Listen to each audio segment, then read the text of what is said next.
Magandang umaga po mga Karay Paps. Kape tayo, it's coffee time. Yan.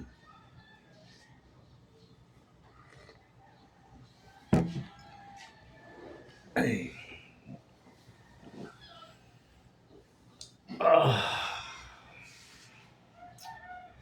Dito, ba? Pangalawang araw naman ng Mayo.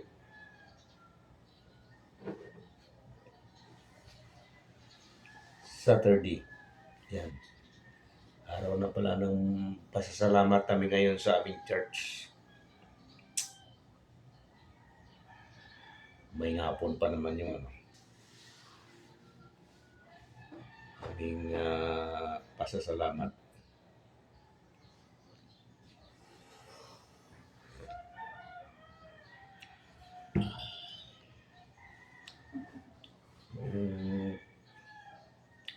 Aming panahon noon, itong Mayo, umuulan na eh. Kasi sa panahon ngayon, malinsangan pa rin. Nagbabago na talaga yung ating weather system. Tag-ulan na yan. Yan, Mayo. Iba, nag-umpisa na rin mag tanim-tanim. Yan. Pero ngayon, matindi pa rin yung init, malinsangan. Ibang lugar naglaro ng 40 degrees centigrade. Init, grabe.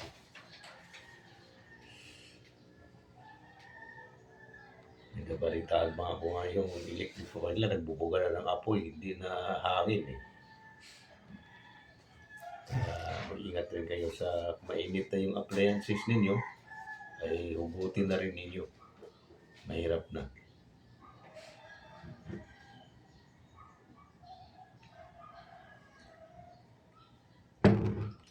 Sa tinding init ngayon.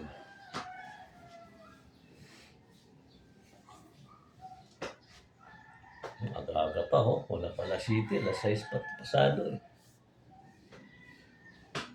Matindi na yung sikat ng araw.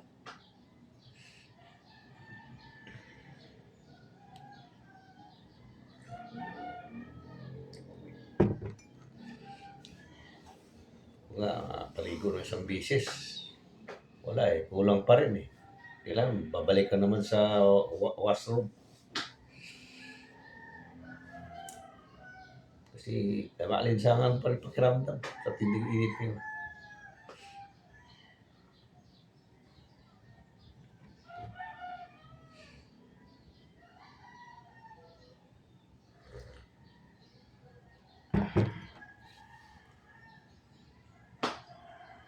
Saan man kayo pupunta,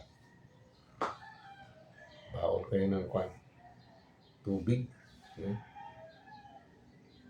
Mahirap na ma-dehydrate.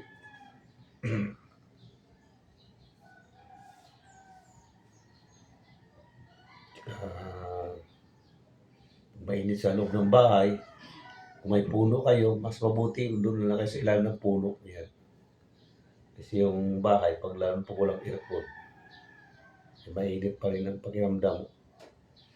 Mas maigi yung sa puno na kahoy, lalim. Medyo safe ka pa doon.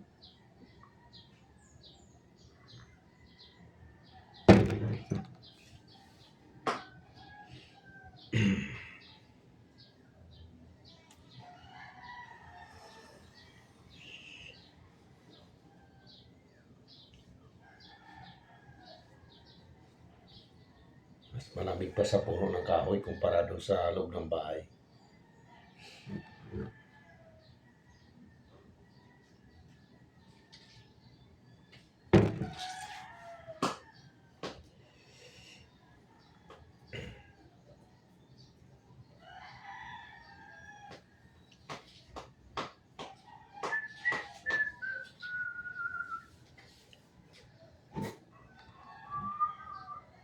Sana itong pagsapit ng June, dapat kakibat naman ito, ulan, para maibsa naman yung alinsangan.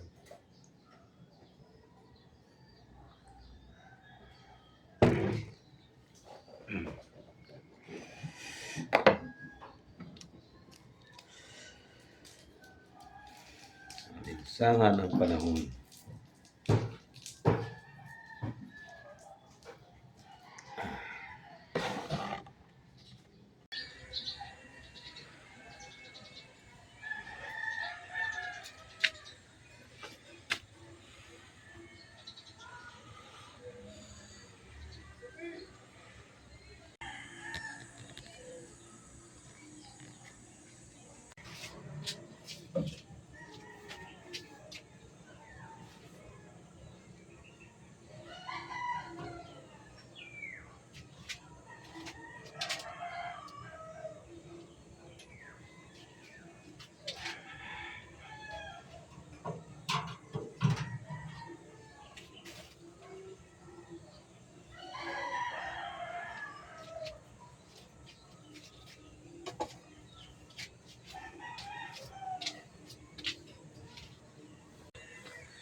Masyadong malinsangan, mainit.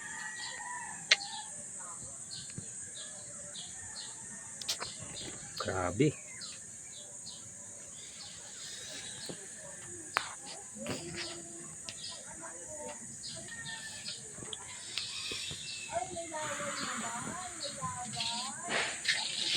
Yung mga ulap naman pero mailinsangan pa rin.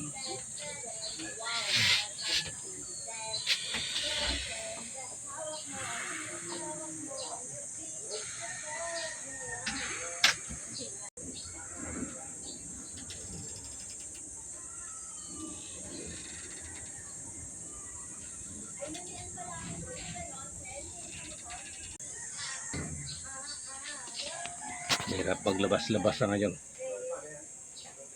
Mainit at mailinsangan.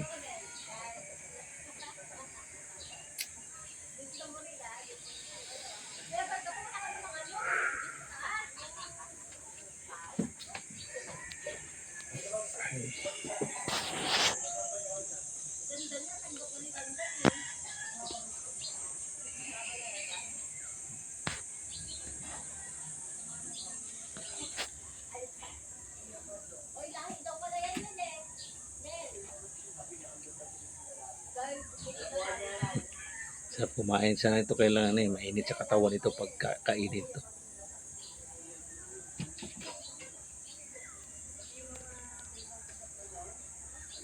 Parang mangga ngayon, tagmangga ngayon eh.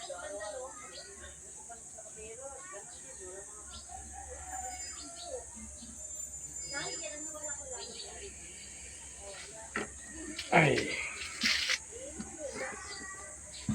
papaligo nga mamaya. Init.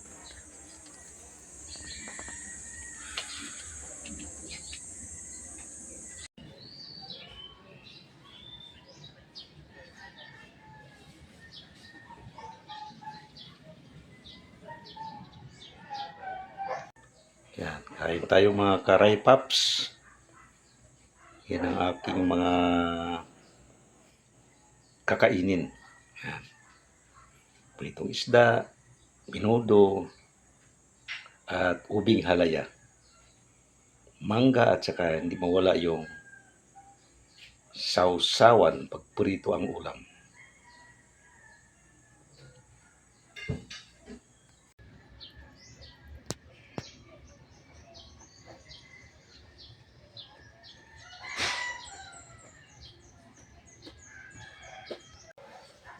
Tanghali na, kain tayo mga karay paps.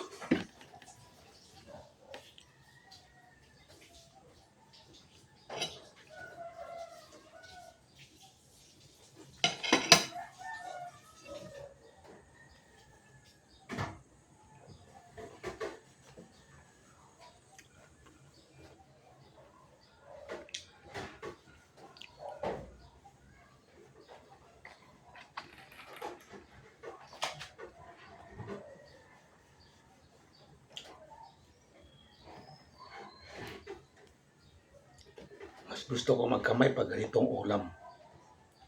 Prito. Sabaw, sabay sausaw sa sukat sili.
Masarap pag bagong prito. Parang sika-sika kainin eh.